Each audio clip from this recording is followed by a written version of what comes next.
The suspected assassin of former Japanese Prime Minister Shinzo Abe will undergo a psychiatric evaluation to determine his mental state at the time of the shooting, according to Japanese media reports. The Japan Times reported that the Nara District Court approved a request from the District Public Prosecutor's Office for the evaluation of 41-year-old Tetsuya Yagami, the accused shooter.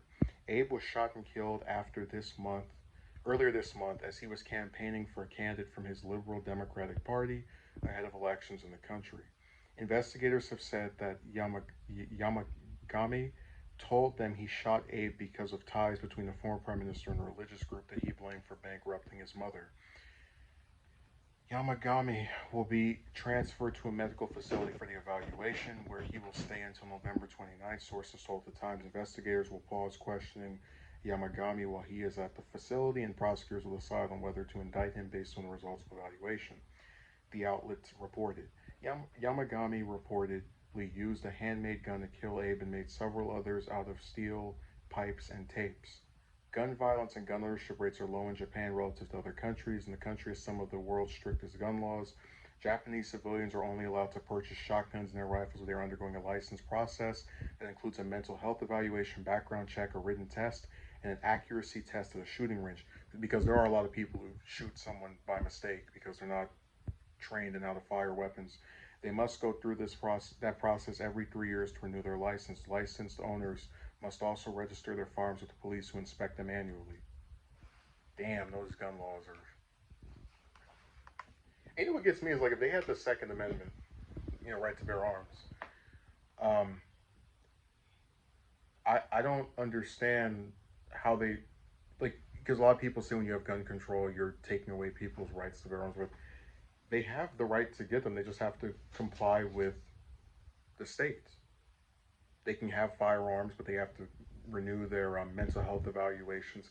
That's why I said that like certain stuff needs to be done to protect other people. So like a lot of these laws are not in place just to screw with you individually, but more so to make sure that if you have a firearm, you're not some crazy person, which is why their shootings are much lower than those in the U.S.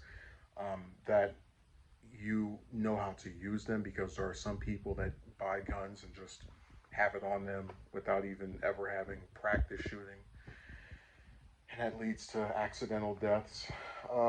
So it's really interesting just hearing about their laws. But I've said before, I'm the kind of person who really doesn't care about the reason why someone did something, because I've always looked at it like this: regardless of if Abe's he had some indirect involvement with this guy's mother being laid off from her job, I really don't care. I don't think Abe did anything as an office holder that could legitimize, or in my mind justify, his murder.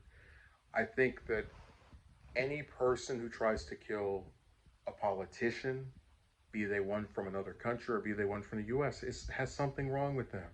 Because most of the time, these guys have never even met this person. They have this weird hatred to where they want to end their life over some perceived slight or some indirect thing that they think was done to them or someone they know. So to me, if I were in charge of this process, I would just make sure he got a conviction, and just put him away for the rest of his life.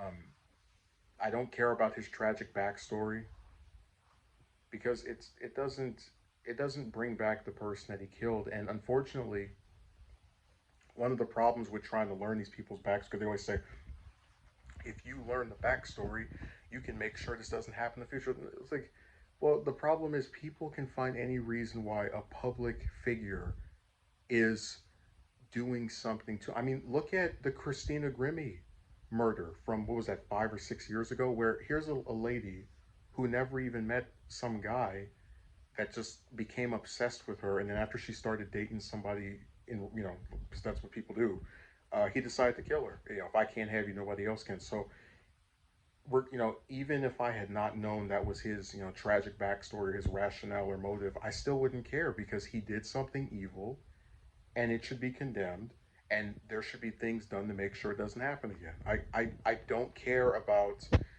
figuring out the reasons for why people do violent, disgusting things, especially to individuals that they've never even met before. So, I just have a different position than a lot of these other people. I think the one thing I think they should do when they do their background check or go and look at the mental health evaluations is figure out how he was able to make these weapons and see if they can do anything to curtail construct. I mean, like for example, you shouldn't be able to just create a nuclear weapon in your house. I want them to figure out how he was able to do that and then adjust their laws accordingly to ensure that we don't have something like this happen again over there or over here. But I know we don't care about gun laws in the U.S. So it's a sad story, man. People getting murdered because someone doesn't like what they did in office. Like they're just really violent. They've been this way for a long time.